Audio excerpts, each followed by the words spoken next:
Hashtag stop Shekarimi. The second cancer that is itching us out in this nation is the Shekarimi syndrome. We need to destroy this penchant to play to the approval of others. Nigeria has become a nation of conspicuous consumers.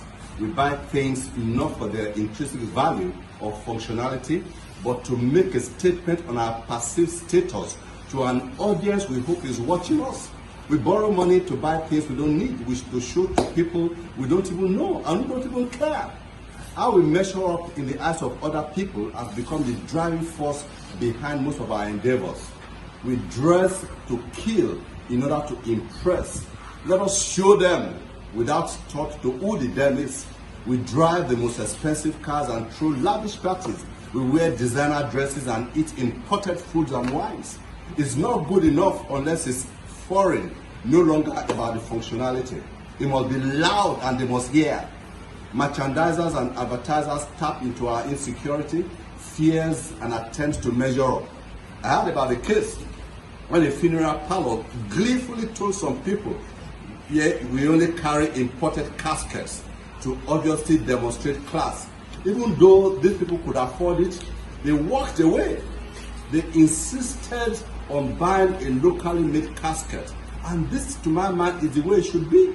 They sent a clear message to the funeral house. This is the heart of it. Importing a casket to bury a dead body for the benefit of providing food for the worms? Can you imagine that? They make you feel bad that you're not honoring your loved ones if he or she is not buried in an imported casket.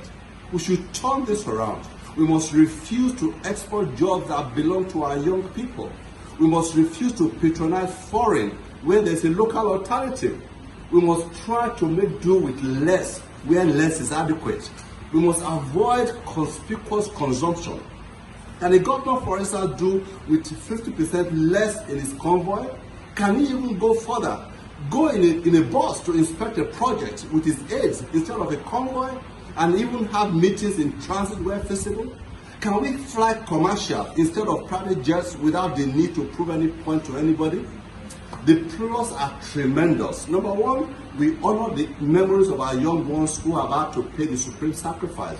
We can bring down the dollar exchange rate by more than 50%, create more jobs, grow the economy, reduce armed robbery and kidnapping, and reduce restlessness in the society. We can have more money for infrastructure, education, and health. We have enhanced living standards and well-being. In 1 Peter 3:8, it says, be all of one mind, have compassion one for another, love as brothers, have pity for one another, be courteous. Warren Buffett, I'm sure we all know about him, one of the richest men in the world, has lived in the same house for decades and will rather give of his substance. He has no needs to prove, he has no point to prove to anybody. Here we have empty drums making the loudest noise, displaying ill-gotten wealth to get attention and approval of people who don't even care. This must stop. We must get to a point where, we flip this around. And if we will do this, we begin to experience a new nation. My name is Bo Olagbegi. I'm the chairman of COPAC. I approve this message. If you do, send this to your governor, send it to your senators. We can back a new nation right here, right now. Thank you and God bless.